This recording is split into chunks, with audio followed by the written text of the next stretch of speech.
on this episode of SWED Sessions. Who's the most famous person you've smoked with that's not Snoop Dogg? The most famous person I smoke with that's not Snoop. I smoke with a lot. Wait.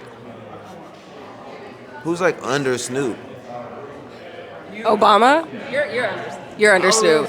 You. And then, but I asked him the same question. I said you can't say Wiz. Yeah. Well, he smoked with Willie Nelson. I didn't get to smoke with Willie. What's up, everyone? It's your girl, Tammy, and I'm back for episode 2, and I'm back from Las Vegas. If you saw episode 1, you saw that I was at Champs, running around, doing everything, smoking, rolling, chilling with big Snoop Dogg, and now I'm back for episode 2. And if this is your first time here, or if you haven't done it yet, make sure you like, share, and subscribe so you don't miss any new episodes.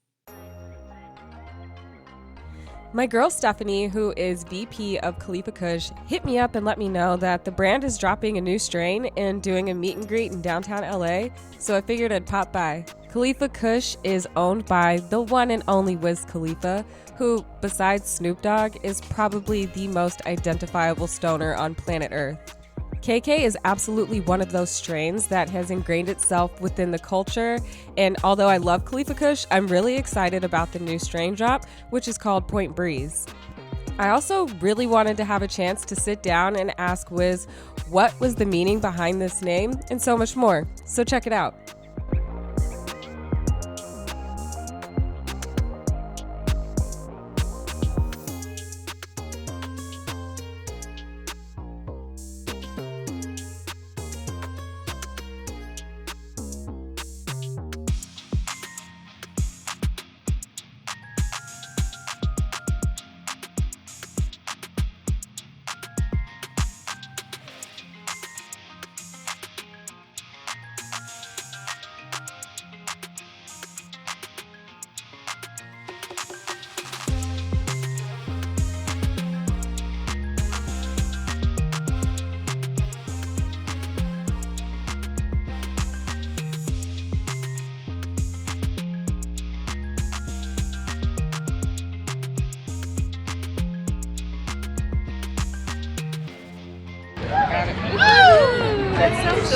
Right? It's very wow.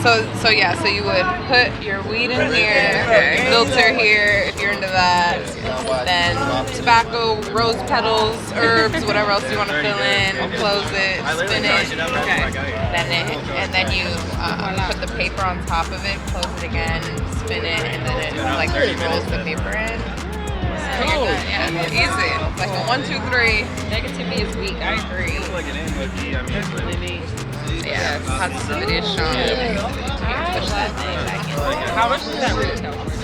This is $60. Yeah, it's damn good. And it rolls every time. It's a perfect joint every time. I mean, how heavy it is. No, definitely don't want to throw it in my purse and carry it around all night. But sick, in your smoke set. Or at the coffee table or something.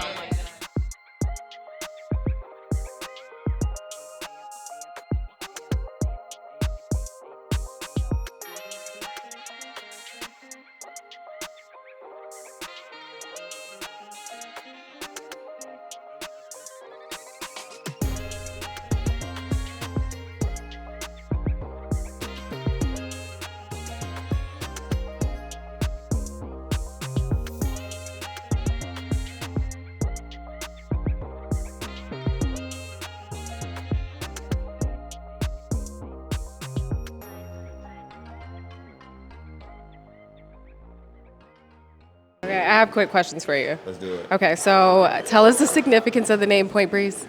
Significance of Point Breeze, it's a neighborhood in Pittsburgh, right next door to where my grandfather and my uncles were. So we were in Homewood, and Point Breeze is right here. Okay. Yeah, so. And he lived in Point Breeze too at a certain point, yeah. Okay, so you grew up on the street name? Yeah, well, it's like an area. There's Homewood, there's Point Breeze, there's Oakland, there's East Liberty. They're all in the same little stretch of area. Okay, all right. Now I want to ask you some fun questions too. Okay. Who's the most famous person you've smoked with that's not Snoop Dogg? The most famous person I smoked with that's not Snoop. I would have to think. Hold on. I smoke with a lot. Like, wait. Who's like under Snoop? Obama? You're under Snoop. Yeah, you. And then, but I asked him the same question. I said you can't say Wiz. Yeah. Well, he smoked with Willie Nelson. I didn't get to smoke with Willie. Be real. I'll just say be real. Okay, that's dope. That's a good answer. Which strain is your favorite Khalifa Kush strain? My favorite is the original Khalifa Kush strain. Yeah, just the OG KK. That's what I'm smoking every day. But these are my babies. These are my kids. You know what I'm saying? That's okay. Like my firstborn. Okay, the firstborn is the most special. Okay, got you. Okay, so we know you've made songs that are like anthems for football teams. But do you personally play any sports or do anything for leisure? I don't play. Well, if you could consider like boxing and Muay Thai and just training, like combat sports. But like hoops, I used to play basketball when I was a kid, but as soon as I started rapping, that okay, yeah, I saw you got a shot. I saw on ESPN Yeah, I got a little jumper on mine. I'm pretty athletic, but just combat sports. Okay, final question. I see you've been into vinyls. Can you name your top 3? My top 3 right now would have to be this Miles Davis record that I have. I think it's called Steamin' and Workin'. I like that one. This Heat Wave record that I have, I always go back to that one, Central Heating. And it's a tie between this Marvin Gaye live album that I have. He was in London, I think, and there's a Curtis Mayfield live album that I have. So those are tied for, their spot. All right, dope. Thank you so much for answering the questions and for joining us on SWED Sessions, where we smoke weed every day. No doubt. Now that I've spent some time with my Khalifa Kush Point Breeze strain, I have to admit, upon first smell, I was in love. And the nose knows, when it comes to selecting a strain, pay attention to how you feel after you smell it. If you're not impressed or you feel a little nauseous, that's a sign that it's not for you. But after I smelled it, I was in love, and after I consumed it, I was even more in love. And I must say, out of all the Khalifa Kush strains, this one by far is my favorite.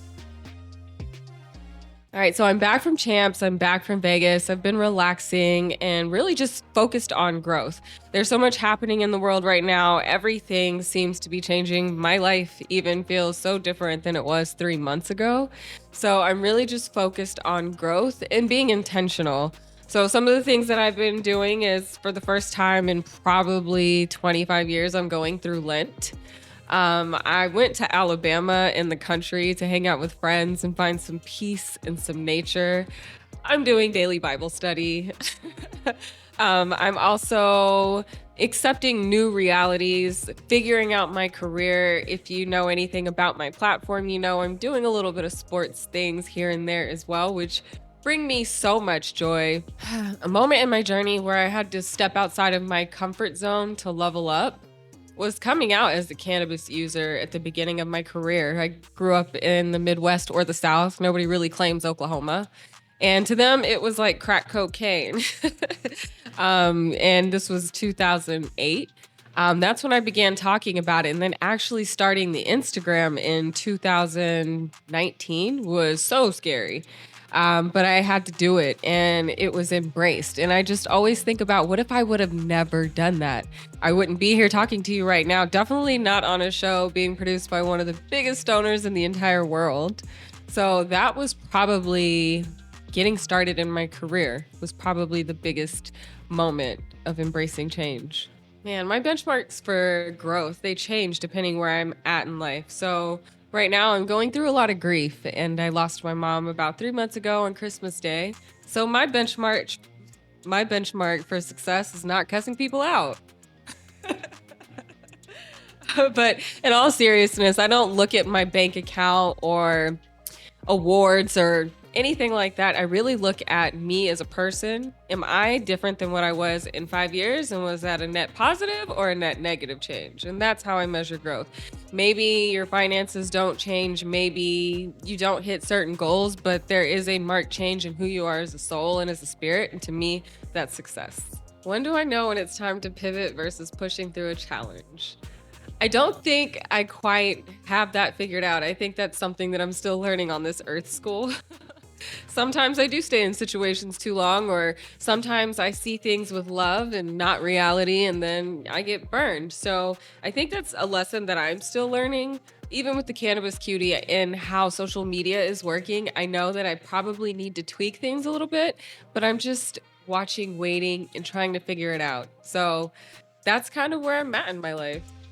What do I think the current state of the cannabis industry is, especially after going to Champs? I think there's still an excitement. There's still a lot of passionate people. There's still people in this industry for love.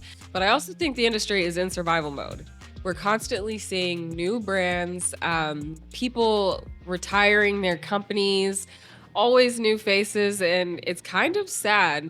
Now, what we do see existing is like the adjacent businesses, the lighter companies, the rolling paper companies, the e-devices. Those people are sticking around because they have a different set of laws and taxes. But for the flower touching industry itself, it's rough out here, and my heart goes out to everyone who is struggling to stay afloat, and kudos to you if you've been doing it, and my prayer is that you keep doing it. Shifting regulations are going to affect your business all the time, which is why you kind of need a regulatory person on your staff, a lawyer who can constantly make sure that everything that you're doing is within the laws, because in California, sometimes they change every 90 days. So you have to be mindful of what's going on to keep your business compliant so that you don't lose it. But the changing laws pose an even greater headache to the industry. What's missing around the conversation for sustainability and long-term growth? You know, this might make some people mad, but the whole jar system, out of pocket. We really, really have to figure out some kind of solution that's not as wasteful, especially for people who consume maybe 8 of those jars a week times 52 weeks, and they're all going to a landfill. Now multiply that by millions of people, and now you see the impact of the problem. I also think since we're now closer to full-scale legalization, hopefully, we need to address indoor growing. The only reason why we were really doing it is because you couldn't do it outside because of those helicopter raids. It was a beautiful solution for the time being, and we actually learned how to control an environment to get exactly what we want from these plants. But a lot of that, if it can, should go back outside, because the carbon footprint of these grows and the lights and the fans and everything that goes into operating one of these grows is insane. So if we could, I would love to see climates that can support outdoor growing move towards outdoor growing. Now let's talk about growing online as a cannabis creator. If you are one, or you're thinking about being one, you need to know these things. First of all, the C word, the M word, the W word can get you shadow banned. Now they have AI that can really just crawl your videos and see if you're violating any of the community guidelines, which are really difficult to do, or which is really easy to do. When I started my journey, Instagram allowed you to talk about it. That was okay in the community guidelines. Now, in the community guidelines, you're not even allowed to talk about it. So growing a platform can be very difficult. You have to learn how to get creative so that you don't get any strikes on your account, so they don't mute your videos, so they don't age gate them. I still haven't figured that out. I'm pretty sure I'm on a watch list, and maybe it's time to rebrand my name so that it's not constantly being triggered by the internet.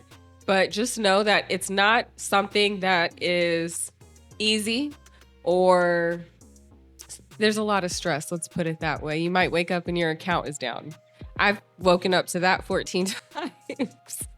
I've been deactivated 14 times, and you freak out because it's your business, it's your community. Like, what am I going to do with everything? Just all of a sudden they decided to take it. It feels like such a violation, and it's just something that you might have to accept and know that you might go up against that once or twice or 14 times. I decided it was time to pivot. A couple years ago, I've been wanting to get into sports. I just didn't know how to do it because at my core, I want to teach.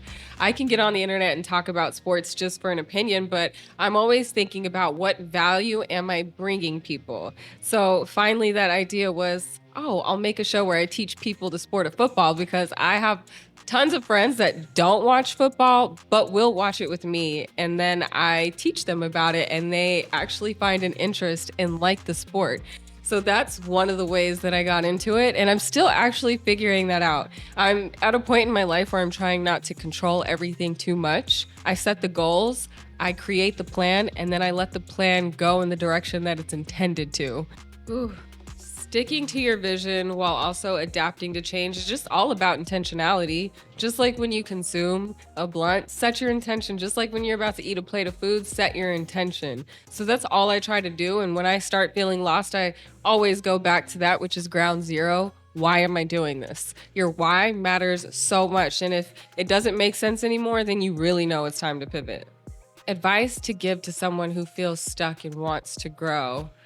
Ask yourself what it is that makes you feel good. When you do this activity, you feel great. When I help people learn something new, I feel so empowered, like I help change their world. And I want to do that for everyone. So I collect a lot of information naturally because I'm curious, and then I just disseminate it to the world.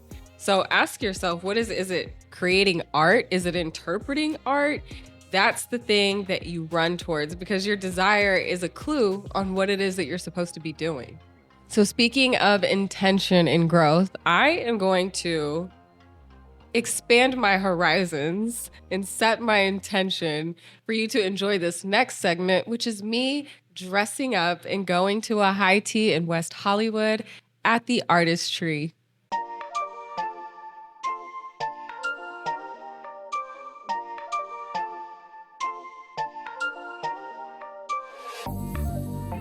Today I'm getting ready to go to a high tea, and a high tea is just basically a tea time, a little elevated if you know what I mean. And listen, don't give me a theme to a party or an event because I am going to show out, and that's what I did today. Last year I went to high tea with my friends and we definitely were giving Bridgerton, and I wanted to give the same vibes today. Very much classy, very much fun. And my girl Dejanay, I know she's going to come and show out too. I'm so excited to see Dejanay. She's one of my favorite women in the cannabis space, and I've known her for so long. And I just really want to catch up with her and see how her life is going.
I can taste the weed, which is a good thing because kids, but it's still subtle. The cookie is delicious.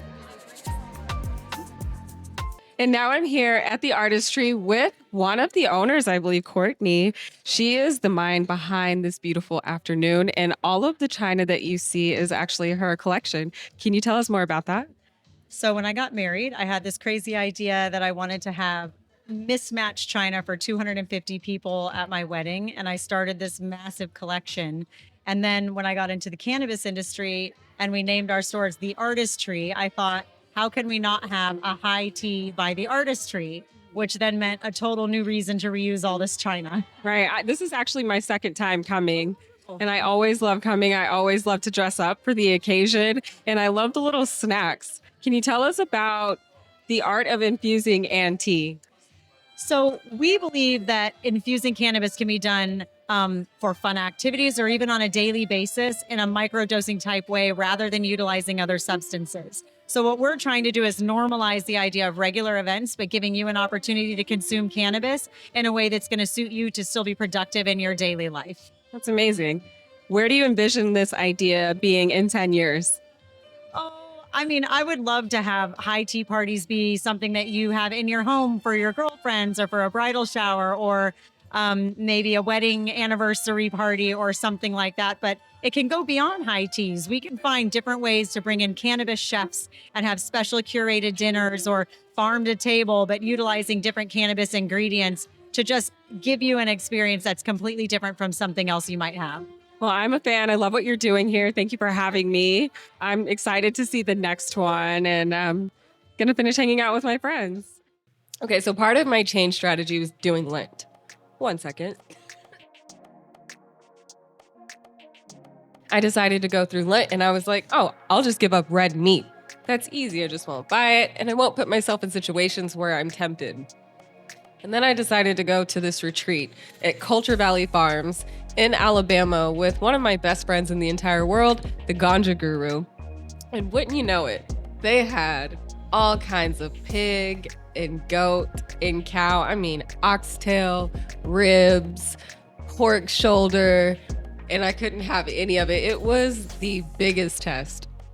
And sometimes that happens. You pray about something, you set your intention, and then that test comes right around the corner. And I was tested. I survived because I'm actually committed to my goals and I want to feel good at the end of these 40 days and 40 nights. But woo. But I had a great time. I got to spend time with all kinds of animals. I saw beautiful views, peaceful, quiet land. I was around my friends. I got to see the stars and watch an eclipse in real time. I got to witness a thunderstorm and tornado warnings, something that's very reminiscent of growing up in Oklahoma. I felt bad for the other people who weren't used to that experience, but for me, there was some kind of peace and calm with it, even though it was really cold and wet. My most favorite experience out in Alabama was this hammock. And I would get in this hammock and the wind would just kind of slightly sway me. And I was like, man, I understand why babies like to swing and sleep in that. I could do this all day. And I really was. My friends had to keep waking me up and bringing me food and just trying to get me to go do things because I took a 2.5 hour nap my first session with it. So if you could just imagine the rest of the trip, me in that hammock, we're like this. And I miss you so much, Bae. Another thing that I'm doing a part of this growth and change experience is running. And if you know me, I only run to chase a ball, or I have a ball in my hand, or I'm running from a boy. But I decided to sign up for a half marathon, the Nike After Dark half marathon that's happening in Inglewood this summer. And I cannot believe it because I've never even run a 5K before. In fact, I think the first time I ever ran 3 miles straight was training for this event. So that I still can't wrap my head around it, but I have the support of my tennis club, To Me Tennis Club. We have a run club. We're doing it together, and I just hope I survive. But I got to push myself for radical change. To be honest, one of the main reasons I signed up for this half marathon is because when we're done at SoFi Stadium in Inglewood, we get a Doechii concert. Shout out to Nike. First of all, like if that doesn't motivate you to get to the finish line, I don't know what will. So that is probably the biggest thing about the race outside of radical change. So we've talked about growing in the industry, in my career, in life, but I want to talk about growing SWED Sessions and why it's important to me. If you've seen my work, you will know that I have had and been on so many shows because I love to communicate and get messages out there. And I'm sure there'll be more shows, but SWED Sessions is really important to me because I feel this is the realest version that you'll get of me. You'll get the sports side, you'll get the fun side. I feel I've been more vulnerable in this one episode than I have in totality of all the shows that I've done. I want to continue to do that in SWED Sessions because, again, it's part of the growth. Being vulnerable enough to share who I really am with the world and pray that you accept me. But this is an open space for us to grow together. I love when you guys comment or DM me about the episode and we have real discussion about what went on, or you get more answers to questions that you already have. I'll be bringing in more cool people every episode so that you can learn more about what they have going on and more about me. I'll be taking you to so many cool places, and I don't really go out much unless it's really worth it. So you're going to see some really cool events and opportunities that I'm going to join in. And you'll be learning about so many cool products on SWED.com. Thanks so much for tuning into this episode of SWED Sessions, and I will see you for our next session.